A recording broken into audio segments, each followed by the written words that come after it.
Surat police પ્રજા સાથે હોવાનું અનેકવાર ફલિત થઈ રહ્યું છે, ત્યારે સુરતની ઉધના પોલીસે રિક્ષામાં દાગીના સહિતની મત્તા મૂકેલ બેગ ભૂલી ગયેલી મહિલાને તેની બેગ ઉધના પોલીસે ગણતરીની સમયમાં શોધી આપતા મહિલાએ પોલીસનો આભાર વ્યક્ત કર્યો. સુરત શહેર પોલીસ કમિશનર અનુપમસિંહ ગહેલોત તથા ખાસ police commissioner sector 1 Wabang Jamir તથા નાયબ police commissioner zone 2 Bhagirath Gadhvi તથા નાયબ police commissioner C division Chirag પટેલનાઓએ લૂંટ, સ્નેચિંગ તથા મિલકત સંબંધિત બનતા ગુનાઓ બનતા અટકાવવા, બનેલ ગુનાઓ ડિટેક્ટ કરવા સારું જરૂરી સૂચના આપી હોય ત્યારે લિંબાયત ખાતે રહેતી એક મહિલા કવિતાબેન રવિન્દ્રભાઈ જગદેવ ઉધના પોલીસ સ્ટેશન ખાતે જ આવી હતી.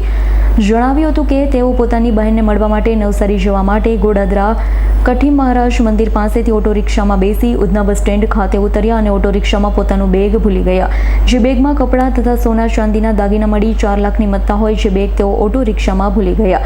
રજૂઆત કરતા ઉધના પોલીસ સ્ટેશનના પીઆઈ એસ.એન. દેસાઈ તથા સેકન્ડ પીઆઈ વી.બી. ગોહિલના માર્ગદર્શન હેઠળ સર્વેલન્સ પીએસઆઈ એમ.કે. ઈશ્વરાણી નાઓના નેતૃત્વમાં સર્વેલન્સ સ્ટાફના માણસો અરનામ હેડ કોન્સ્ટેબલ મનમોહન શિવનારાયણ તથા અરનામ પોલીસ કોન્સ્ટેબલ ભાવેશભાઈ દુલ્લાભાઈ નાગેન્દ્રસિંહ રાજેન્દ્રસિંહ નાઓએ ઉધના પોલીસ સ્ટેશન વિસ્તારના સીસીટીવી કેમેરા ચેક કરી મહિલા જે ઓટો રિક્ષામાં બેસી તે ઓટો રિક્ષા શોધી કાઢી મહિલાની ખોવાયેલી બેગ તેમજ બેગમાં રહેલા સોના ચાંદીની કિંમતના મુદ્દામાલ ગણતરીની સમયમાં શોધી કાઢી મહિલાને પરત કરતા મહિલાએ પોલીસનો આભાર વ્યક્ત કર્યો છે.